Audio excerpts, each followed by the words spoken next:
Welcome to the Bo and Luke Show, a podcast designed to inspire you to be better, know better, and do better. You can connect with Bo and Luke on social media at The Bo and Luke Show, or send us an email at fanfeedback@theboandlukeshow.com. Brought to you by Sound United. Without further ado, let's get after it.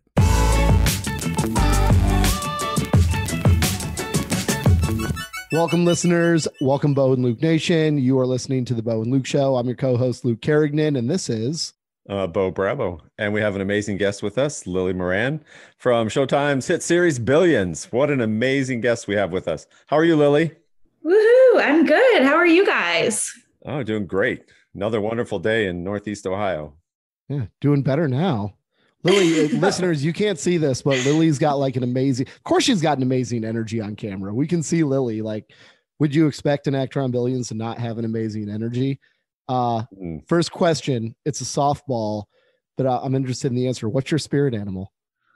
Ooh, that's a good question. My spirit animal is actually here with me. My dog, Ramona. Like, not just dogs, like specifically my dog, Ramona. She is my spirit animal. Really? Nice. What makes her your spirit animal? I mean, she's like my best friend. I really feel like Ramona chose me as her mother to like give birth to her and everything, because that's how you get dogs, basically. Sure. Yeah. Sure. How long have you had Ramona? Ramona is just turned 3, and we've had her since she was like 7 months or so. Oh, okay. So yeah. Very nice. That's good. She's in that fun toddler stage now. Uh-huh. No, I'm just kidding. She's a really great companion. But yeah, she's definitely my spirit animal. Oh, that's good. That's good. And listeners, I think we said this at the beginning, but Lilly plays Peach on Billions, which is an amazing show. I love that show. If you haven't seen it, you got to watch it. I mean, it just grabs you right from the beginning. Yes. So tell us more about that. I mean, Lilly, killing it. That's amazing. Thank you so much. It's so funny. We spoke a little bit pre-show. Mm-hmm. Yeah. And you both were so complimentary and just like, oh, you're killing it in your career. Like, congratulations on your accomplishments. And after that conversation, I had to like do some self-reflecting, because I was like, me, what? And then, you're always your own toughest critic, obviously. Sure. And I just feel like, it's so important to like congratulate yourself for doing the things that you're doing while you're doing them. And like, obviously, because now I'm like, oh, my next goal is to do X. But for so long, my goal was to just have a recurring role on a television show. Mm-hmm. And then once you get there, I like forgot to celebrate, I'm like, okay, on to the next thing, got to move on to bigger and better. Like, yeah. So yeah, I was, that's great. You have to celebrate. Yeah, exactly. But so basically, that was a whole long spiel to say thank you for the compliments. Billions is amazing.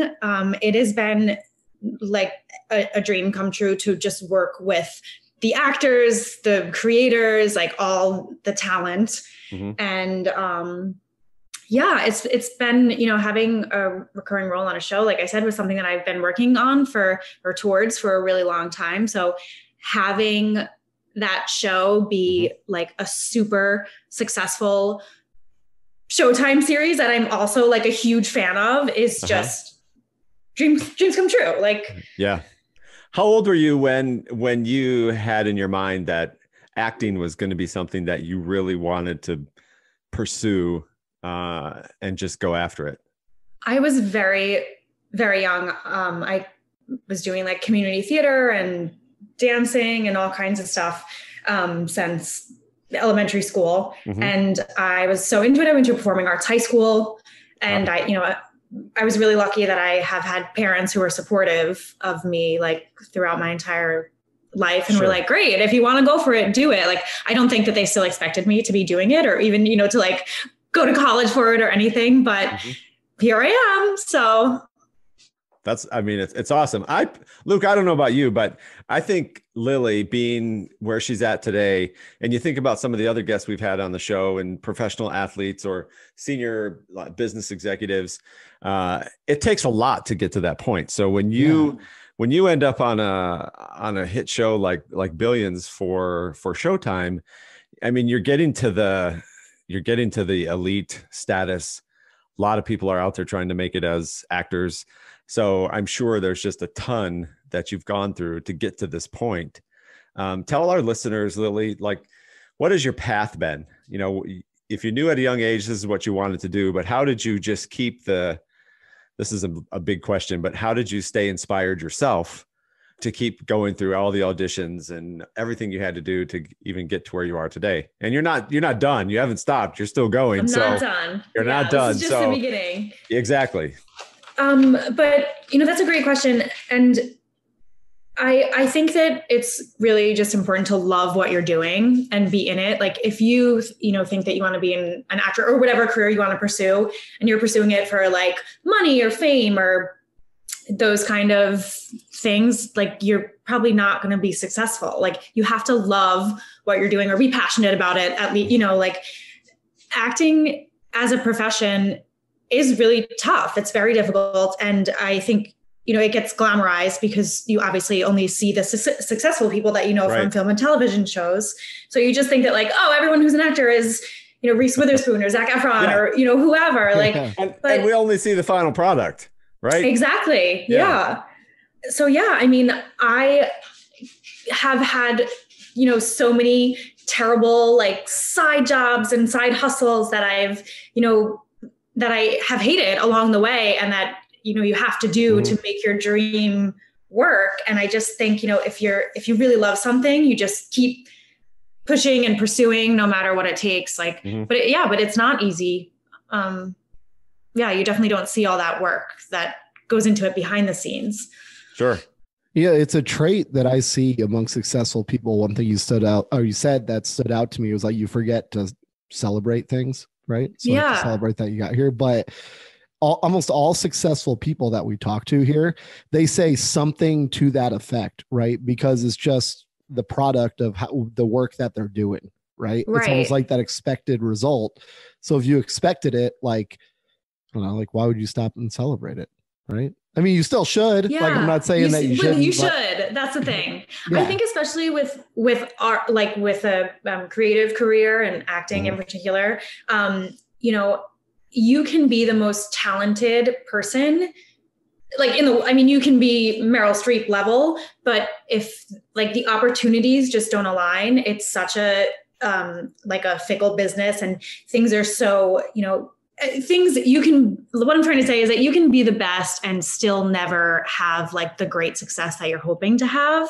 And I don't know if like, in a lot of other industries, it's like, okay, you check mark, you do these steps, 1, 2, 3. Okay. Then you get the job doing this. And then you get a promotion if you do X. Like we don't have like promotions and stuff in the arts. Like you're always working for the next thing, like for the next project, for the next, to be better, to do better.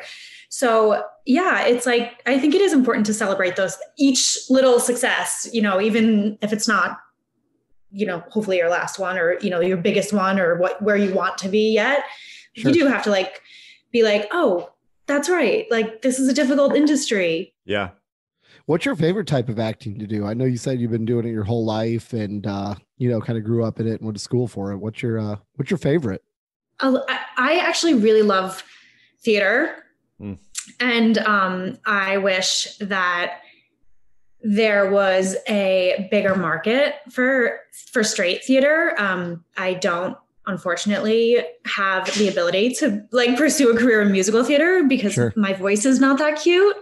But I mean, my singing voice. But I really love theater, and I would love to do more of it. And that's like something that I was hoping that I would get to do this year before COVID, unfortunately took everything away. But I'm with you. I love theater. Absolutely love it. Oh, it's fun. There's just like a different energy like that you get from the audience and stuff. Like it's not the same. Being on set is so, it's still wonderful. Don't get me wrong, but it's much more like contrived, when you're like on the other side of the camera are like, people working and the lights and everything. And it's less, it's just like less of like an experience, I guess. Yeah. I feel like theater is just such an art, right? Because there's no do-overs. You have everybody right in front of you. And so it's an art. It's an absolute art. Well, that's like, I guess why they call it the arts. Yeah, that would be tough. I don't know if I could do that. I bet you'd be great at it, Bo. That would be hard. That would be hard. Have you ever been on stage for any reason? Oh, for speaking. For speaking. Yeah. It's not that different. Yeah. So for me, I just did this. I had a speaking event a couple of weeks ago, and as soon as it's kind of like the show, it's like in your head, it's 3, 2, 1, go. And then as soon as you hit go, you just got to be on. Right. Yeah. Yeah. No, it's fun. I do enjoy that, but that's a world where I'm speaking about what I know in my area of expertise and thought leadership, if you will. Not having tried to memorize lines and all the emotion that go with certain lines and how you should say certain things so that it all comes across to the viewer. Yeah. It's impressive work. You can memorize the songs, Bo. Huh. Yeah, I feel like you're selling yourself short. Yeah. But you know what? Acting, and this is like something that you learn along the way, like acting is just about being human. Yeah. Like, so you're saying, you're familiar with that. Like, that's what you do. You get up there and you speak about things that you're familiar with. Like, yep. Would you say that's what you're doing as an actor too, really? Because I love, I always have since I was a kid. You love watching the movies or watching certain TV shows and so forth. And I think I'm more of a critic today of the actors that I'm watching on the screen, whether it's a TV or a movie. I'm like, they're trying too hard, right? And you can tell it's like they're trying way too hard. And it's the ones who seem natural. Like you could really say, hey, Peach is Peach. Like if I saw you on the street, it's Peach. It's not Lily. That's Peach, right? Because you're the one and the same person. I noticed that a lot more today than I ever did in the past, where I'm really paying attention to the performance of the individuals to see if they really feel comfortable and natural, like like they're being human and it's just who they are. Right. Yeah. Right. But what do you do? What do you do to practice? Right. So like athletes go to the gym, like what's the gym for acting? The gym is classes. Wow. And I have been really fortunate I grew up on Long Island, so right outside of New York City. So I've always, had access to really amazing teachers. And I think it's, it's like anything. Gyms, like you said, athletes go to gyms and, it's like you have to use your instrument in order to be good at it.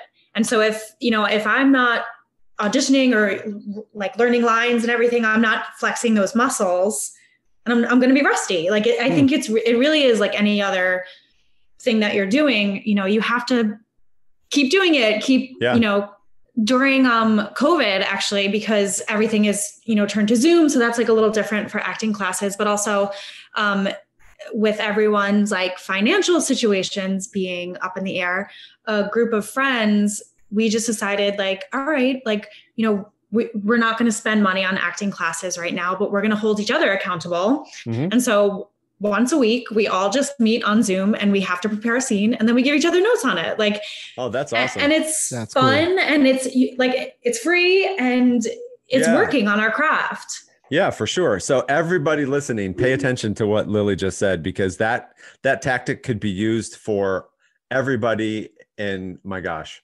almost every industry, right? If you're trying to get better and you're in this time frame that we're in now, and Zoom has free versions. Google Hangouts has free versions. You just get together on your own. Take charge of your own self with your group and your friends or your colleagues, and do that. Hold each other accountable. Yeah. I love that. That is fantastic. Also, in like a selfish way, and I've always felt this about classes, like I love group classes and being with other people. Sometimes you can learn more from just watching other people and what they bring to the performance than actually doing it yourself, So it's nice to have, different groups of friends who you're seeing and you're like, oh, I like the way that he did that. Or like, oh, you know what? I did not like the delivery of that. I'm going to make sure when I'm doing something that I don't do that. You can really learn from your peers. So it's been really great. Yeah. Yeah. That's awesome. So how else have you been spending your time during these last 7-8 months of COVID? And you're not filming, right? You're not taping new episodes? Unfortunately, we will be back. Yeah. But not until 2021. Gotcha. I have gone through all the phases that like a lot of people have. I went through a baking phase. I got really into like baking cupcakes, and I went through a cross stitch phase and a puzzle phase. And then I bought myself a children's keyboard and taught myself the new Taylor Swift album on it. Kidding. So that was really, that's yeah. awesome. So that, and also I don't know how to play piano. So that was a really rough few weeks for my husband because he had to listen to that. And yeah, I mean, I don't know. That's, yeah. How about volunteering or, yeah. Tell us about what you've been doing there. So I have been spending a ton of time volunteering, and I encourage everyone to get out and do it if you find yourself with free time right now. Normally in like non-COVID times, I'm on a adult cheerleading team called Cheer New York, and it is like a group of the most badass people that I've ever met. And basically it's adults who cheer for events to raise money for different LGBTQ organizations. I see. That's awesome. So it's been so amazing. I've been on the team for 5 years now, and it's a great outlet for me as a performer because we get to perform and have fun. And then we're also raising money for great causes. So, it's just, it's amazing. But because of COVID, we have, we haven't had a lot of performances. So I found myself like really missing that outlet and feeling like I wasn't, doing enough for the community or whatever. And, I felt bad, like I should be doing more because I had free time and stuff. So I used social media and found like a bunch of great things right in my neighborhood to get involved in. I like started volunteering at a food pantry called Met Council, and like people would organize just like picking up trash through the park and stuff. Really? So I found myself like meeting all these neighbors and just getting involved in like different random community projects. This other person I know started like something called Brooklyn Hygiene Kits, which we just like get together and make, collect donations and then make kits for local homeless shelters. Nice. So I've been like doing those builds with her and just doing things to stay active and but you're making a difference. Yeah, you're giving back. You're making a difference. And that's what we talked about a few episodes ago with Brandon Paulin, who was the youngest mayor ever elected in the state of Maryland. I saw that. And then we talked a lot about community. Everything happens at the local level, right? Yeah. That's where your life is. Right. So whether you're an elected official or you're volunteering and participating in different events locally around where you live, that's where you're impacting your life and the lives of those around your immediate area. So that's awesome. Yeah, it's all at the local level. The president really can't do much other than piss you off. Really. It's all at the local level. Yeah. No, I totally agree. And also like right now, social media can have some, negative sides of it, but I do think that people right now in this climate are being conscious of how they're using their social media, or many people are trying to be. And there are so many great resources that you can find on social media. Like most of these volunteering events that I was just saying, I found like through a local blog, called like an Instagram page that I follow, and they just like post like, okay, hey, we need some volunteers for this. And I was like, okay, great. Like, I don't have work on Monday, so I will be there. Like, it's just, there are just like a lot of great tools that are free again and easy to use. That's awesome. What else are you? So that's like the good stuff you're doing to fill your time. Do you have any like guilty pleasures that you do to fill your time? Because if I had more time to fill, I'd probably watch everything on Netflix, and I'd squander my time. So I'm just wondering, if you don't, that's cool. You're probably a better human than me, but. I'm guilty of binging every show on Netflix, but I call it research. Okay. Hey, fair enough. What are some good ones? Can you like stack rank what you got? I just finished the Queen's Gambit. How is that? I thought it was excellent. Yes. Sure. And I was like a little bit hesitant because I don't know anything about chess. And I was like, I'm going to be bored. It was so beautiful and well done. And I loved it. Worth a watch. You should learn how to play chess. Do you know how now? I was actually just talking about this with my husband. I'm like, we got to get a chessboard now because I want to learn how to play. You should. I love chess. Love it. Yeah. Do you know like the names for the squares and everything? Like, are you that into it? Well, yeah. Like, so the squares, like the names for the squares, you mean like for the pieces or? No. Yeah. I guess in the show they talk about like once you start like really, like queen, queen to Q4. Or yeah. We know those. Yeah. It's just like a grid system. Cool. It's super easy. Super easy. You should get into it. Get a chessboard. It'll be fun. Bo and I will play with you and your husband. I would actually love to hear somebody's opinion on it of like a real chess person. Because I was noticing, and this is probably something that a lot of people wouldn't notice, but I was noticing that I feel like they taught her some choreography, like to do the same thing, and that they were doing like the same plays a lot of the times. Yeah. That could be it. That could be it. And some of these scenes, they're like going so fast and I'm like, oh, wow. But then I started like really paying attention. I'm like, oh, wait, I think this is the same game that they played in that other episode. I'm like, look, the moves are the same. You know what I mean? Like, so but I'm curious to see, or is that like normal? Like, I know they have like a lot of the same openings or whatever. Yeah. There's a lot of repetition in it. But I would be interested to hear what like a real chess player thought. I am going to watch it. I can't wait. I saw that. What is the purpose of hitting the timer? Like someone takes a move and they hit the button timer. If it even is a timer, I don't even know what it is. What is the purpose of that device? It's a timer and you both have the exact same amount of time. So there's 2 clocks in there.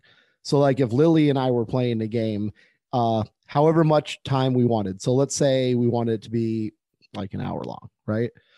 Lilly and I would each have 30 minutes. So we dial the clock to 30 minutes and that's basically your thinking time. So she would make a move. The clock would start on she'd hit the clock and then the clock starts ticking on me. I only have 30 minutes. If clock runs out on somebody and you didn't you're done, you lose. Yeah. So then I make a move, hit the clock, and then her timer starts ticking down. So it's really more of a countdown. I gotcha. Than anything else, just so that these things don't last forever. Because you could get like, I don't know, some douchebag that just thinks for like 10 minutes between every move. Yeah. Could take a while. The tournament never ends. Yeah. So you don't want that. Because it is a game like where you could really think about it for a while, but it's fun. Here's how you win is you just think 3 moves ahead of everything. It's like, if I move here, then this could happen, that could happen, this could happen, play some defense, figure out what the pieces do. You'll be fine. You'll love it. Yeah. Isn't that how you handle life? That is how I handle life. Just think 3 moves ahead of everybody else. That's exactly like chess to me is like acting a Lilly. I started playing when I was probably like 5 years old. Wow. Oh, really? Yeah. That's awesome. I was a huge chess nerd when I grew up. I went to getting real deep here. I went into like state competitions and everything and actually ranked pretty high. Wow. I was super into it. One of my good friends, his name is Pete, that I grew up with, is actually assistant director of the U.S. Chess Federation today. Oh.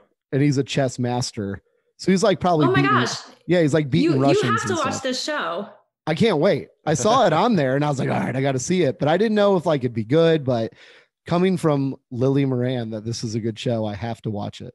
That's right. It is really, really good. But I don't know if I would always trust my opinion because I also do have guilty pleasures like The Bachelor and stuff. So hey, that's quality. That's quality. Yeah. What about, did you watch any of that scary stuff on there? Like the haunting shows? So you had like the haunting of I just finished the haunting of Hill House. It was crazy. Wait, which one is the haunting of? The new one is Haunting Bly. Of Hill House. Oh, the new one is Bly. Yep. So yeah, I really liked The Haunting of Hill House, and I was not so crazy about The Haunting of Bly. It felt like the like teenage sibling, like the younger version of The Haunting of Hill House. Hill House was kind of crazy. Hill House was crazy. I thought it was really well done. Yeah, Bo, if you haven't watched that, you should check it out. It's a little creepy. I will. I'm watching very creepy. Hellstrom on Hulu. What's Hellstrom? Oh. Hellstrom. It's a family name, but it's angels and demons, and it's done pretty well. It's pretty freaky. I scared the hell out of myself the other morning. And I'm not even kidding. And it's so stupid. I get up really early. Like I'm up at 4:30, 4:45 every morning.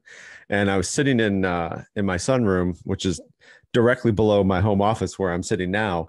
And I'm sitting there and having a cup of coffee, and I'm scrolling through social media. And normally my phone is still on silent that early in the morning. But I'm telling you what, I was hearing voices, like audible voices. I'm like, what was that? Right. And I would just kind of pause. I wouldn't hear it. And after about 3 times of hearing it, I got up, I went into the dining room, and I just stood there, and my heart is like racing fast. And I'm like, I'm hearing people, and it's 4:45 in the morning. I should not be hearing people. The neighborhood, I even went outside once, and the neighborhood is like dead quiet. Right. So I'm like, okay, Bo, you're being stupid. And, but I was starting to freak out, and I'm thinking about this show that I'm watching. Right. And then I go back into the sunroom, and I get back on my phone, and I hear it again. But then I'm like, oh, wait a second. That sounds exactly like what the guy is saying on this little video thing I was watching. And I didn't realize because my home office was right above me, my Bluetooth speaker was still plugged in and turned on.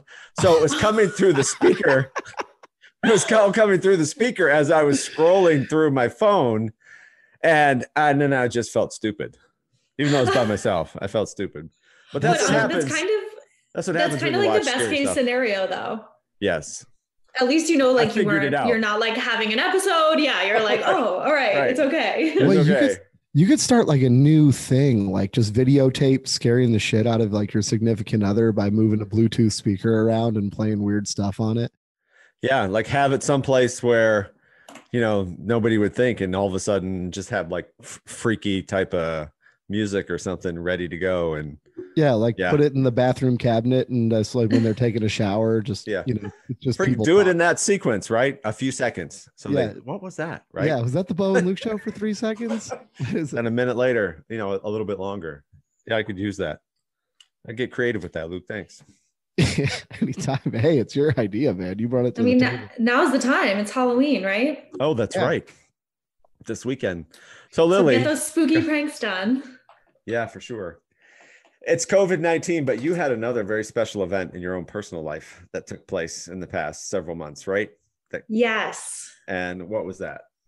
I got married. Yay. Congratulations. Thank you. And it all got interrupted, right? Like your big plan didn't happen, but you still went through your nuptials and made it happen, but not the way you initially wanted. So tell our listeners how that all went down.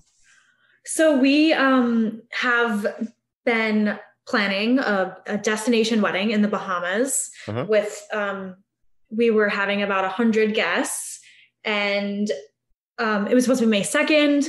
And then, COVID came in, and it's so crazy to think about now, because at the time when we were first talking to our vendors and stuff in like early April, we're like, we started getting nervous. We're like, oh, should we like push back? Should we cancel? And they're like, oh no, it's going to be done by then. Like, you'll be fine in May. It's like, it's still 4 weeks away. You're good. And then we were thinking about rescheduling to July, which is again, like so funny to think about now. Cause like, oh, maybe in July we'll be safe to travel. Everything will be great. But obviously we didn't, we're cautiously optimistic now about next May for the big party. But, we had these plans for so long, and we've been together for 5 years, and we're like, why wait for the party if we can, do it now legally and just, get some of it out of the way. And like I said, we were planning a destination wedding anyway. So we were going to do like the courthouse part in New York City anyway, like to make it legal here. So, so we went ahead and did it, and we had 10 people. And we went to just like a little park next to our apartment, and, masks on the whole time and socially distant. And it was great. It was a really romantic day, and I'm glad that we did it. And, hopefully we'll get to celebrate with our loved ones when it's safe to do so. Congratulations. That's so awesome. Thank you. You have a very positive story to remember about 2020. Yeah. Yeah. Yeah. Turning a negative into a positive. That was good stuff. So like, did you still, so like, I have some questions. So number one, you saved a bunch of money. So that's a positive. Like saving money is always good on a wedding. I mean, yes and no. The unfortunate thing is that it was so close to our date that that most of it was already paid for. But luckily, our vendors have all been so great to work with, and they're like, if you're going to wait until 2025 to reschedule, like we'll be here and we'll. Oh, that's cool. We'll do the party whenever. So that's cool. Yeah, that's cool. What about gifts? Did you still get wedding gifts? I hope so. We did get some gifts. Yeah. That's awesome. Yeah. Nice. I feel like you shouldn't be able to wiggle out of the gift if the wedding's canceled from COVID. I mean, I like that idea, but yeah, you still get it's the COVID registry. You still have to give a gift. Look, they saved money on not going to the Bahamas. They better get you a nice gift. I mean, that's true. But honestly, it's I don't care about the gifts. Like the one thing that does make me sad when I think about it is that we weren't able, my husband's family is not local. So none of them were able to be there. And we Zoomed it, like, so everyone watched, online, but like not being able to like hug your family and have them there to celebrate with you, like on such an important day. That's like the thing that makes me sad thinking about it. Not that I didn't get the gifts that I wanted, but just like, that I didn't even, my parents were there, but like, it was still like in the heat of it. Like I made my parents stand 6 feet away the whole time. Like I didn't get to hug my mom. Like, that's true. That's what really matters about it that we're hoping we'll get to rectify, but I hope so. I'm sure you will. Yeah. Yeah. Someday. I hope we can. My gosh. Yeah. So Lilly, tell all of our listeners if any of them have aspirations to be an actor, what should they do? What are your tips? What are your like top 3 or 5 tips that they could use and would be useful to them?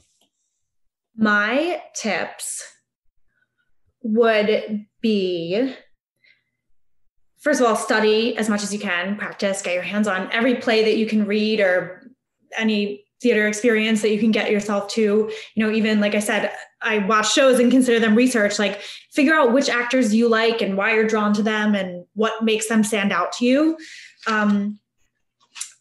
So people forget, I think, that because acting is an art, obviously, and but it also is a business. Mm-hmm. And there is a business side to it that's really important to wrap your head around. And I think that that's one of the things that's lacking with like arts education is that it doesn't focus so much on the business aspects of it. So I would definitely recommend like jumping into that side of it too. Like, yes, because it is about the craft and creating, but it is also a business.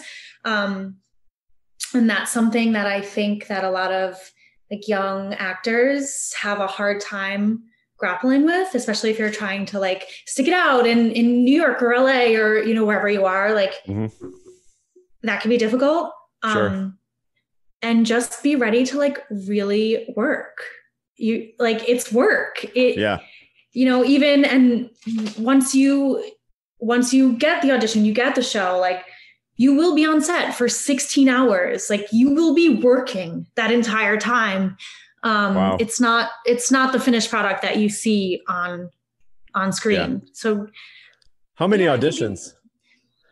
Too many auditions, and get ready to hear no a lot. And you have to learn like not to take it personally. Like I was saying earlier, like you can be the most talented person in the room and, and maybe they're like, oh, she's an inch shorter than we want. Or like, her hair is not the right color. Or she, but I don't like the way she said the word the, it can be like the silliest thing. And it just means it doesn't make you any less valuable as a performer. It just means that you weren't right for the part and that's that, and move on. Like your job is to do the audition to the best of your ability. And if you don't get hired, like that's it. Like it's not about you is what I'm trying to say. Yeah. Which is another tough lesson to learn because it is. No one likes rejection, Right. But it's a great lesson. So I think I could take that into a whole other podcast, and being rejected, being told no, building the resiliency, because you have to keep going. So Totally. you can't quit. You got to Yeah. keep going, and you have to build up that toughness, and be resilient and keep going after it for sure. Do you have to like, so how do you audition? Do they have like, does somebody call you? Do you call them? Like, can I audition for something? Not that I would, but. You should try it. There are like a lot of, most actors are, work with managers and agents, and they do facilitate a lot of the auditions for you. But there are also like other resources like Actors Access and casting networks, and, like kind of like online databases that you can register for. And, there are roles that come across there, and you can just like submit yourself. Like, and that's what I was doing, when I was in high school and college even and stuff. And before I started like working on bigger projects, they have like everything from like student films to commercials and all kinds of stuff that you can get your feet wet with. It would have to be a really, really specific role for me to get cast for something, I think, Bo. You think? Yeah. I don't think there's many directors out there looking for like 5'7", 200-pound dudes. You say that, right? But then you watch when you are a movie connoisseur or whatever, and you're watching, there's all kinds of people. Yeah. Actors. I don't think that's true at all. It's such a diverse group of people, and people who make it big and they're super famous, like Lilly, and everybody just all across the board, man. So yes, that's true. Yeah. Don't say that. Yeah. And look, thanks. You guys make me feel so good. It really does take all types. Like, yeah. And I think that Hollywood still does have work to do in terms of diversity and casting, but it is getting a lot better. Yeah, for sure. I'm going to put it on my bucket list. I'll try one. Do it. Why not? Right? Bo, you're coming with me. You've been self-cast on the Bo and Luke show. What are you worried about? Yeah, that's right. The audition process was really easy. It was. Well, actually, that you guys are doing my other piece of advice. My other piece of advice would be to actors is, create your own stuff. We have access, easy access to all the stuff that you need to create something is so much easier nowadays. I mean, I'm sitting here in my kitchen. I don't have my backdrop up right now, but like usually I have a backdrop. I have a ring light going on. Like, your camera on your cell phone is great. Like, film something, write something, like just create, just to do it. And even if it's, you're not like proud of it, and it's never something that you would like want to show other people, doing it for yourself and creating something like is how you get better. Yeah. I think that's super true. That's good advice. It's great advice. Yep. Lilly, any parting thoughts for our listeners? No, just be nice to yourselves. It's a weird time. That's great parting advice. That's great parting advice. Be kind to yourself. Be kind to yourself. Yeah. Yeah. Luke, what about you? Parting advice? Yeah, parting advice. Oh, parting advice. Listeners are eagerly awaiting your advice. I'm going to go, you know what? Celebrate the moments in your life when you accomplish something. Even if it's something that doesn't seem like you should be celebrating, you can celebrate one thing every single day. And that's right. Show gratitude, wake up with gratitude for no matter what you have. It's something I'm personally trying to improve at is gratitude, and just waking up, taking 5 minutes to say, hey, thankful for Bo. Thankful for having a conversation with Lilly. Thankful for having a roof over my head. I don't know, something simple. Thankful for the cup of coffee that I have. Something. Amen. I'm grateful people. That's right. Lilly, thank you so much for spending some time with us. Thanks for having me. Yeah, it's been great. We really appreciate it. You taking your time out of your day to spend with us and with our listeners. It's super fantastic. And for everybody listening, we try to have fun and make it very conversational with our guests, and like we did tonight with Lilly. But there were so many valuable points that she pointed out about celebrating, or not taking the time to celebrate, which we should, and about sticking after your dreams and getting up every day and still going after it and building resiliency and getting used to being rejected, because it happens. So lots and lots and lots of great tips and just lessons, best practices that you could learn from this episode. So we appreciate everybody listening. Hope everybody everybody gets after it. And that's a wrap.